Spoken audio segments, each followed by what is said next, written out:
there is no doubt that free trade and fair and free trade and investment is important for achieving SDGs. There is no doubt.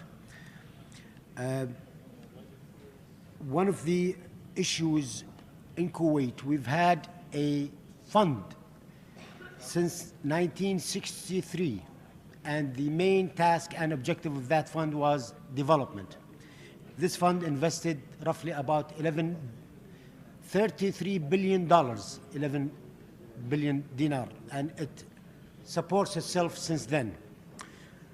One of the biggest issues that we face is how to protect and secure these funds when it goes to other countries and investing into building infrastructure and so on. Security and protection, that's very important. Sometimes also we face political issues where when we talk about free trade, some countries, if they get into conflict with others, the first measure they take is borders closure.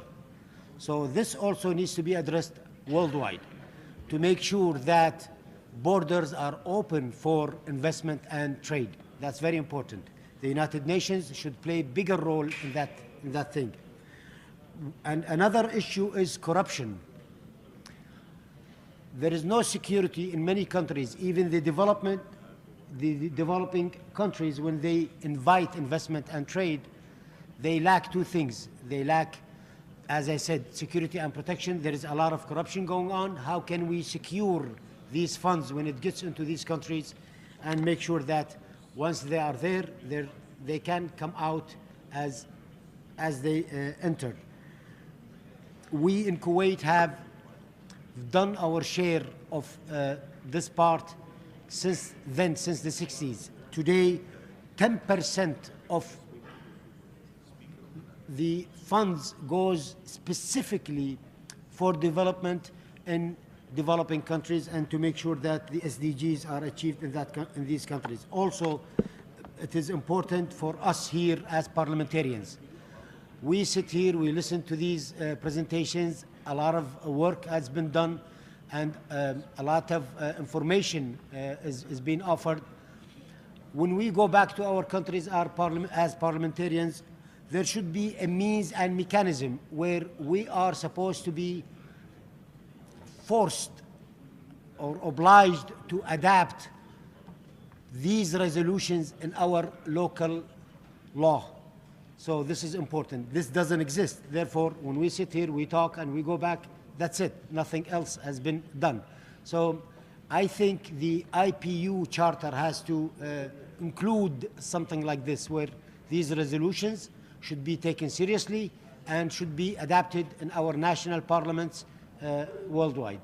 Thank you very much. What is at stake is something very important and needs to be addressed properly, because I think for the past few years, what we've been doing, the world, I mean here, has been shown to be useless or ineffective.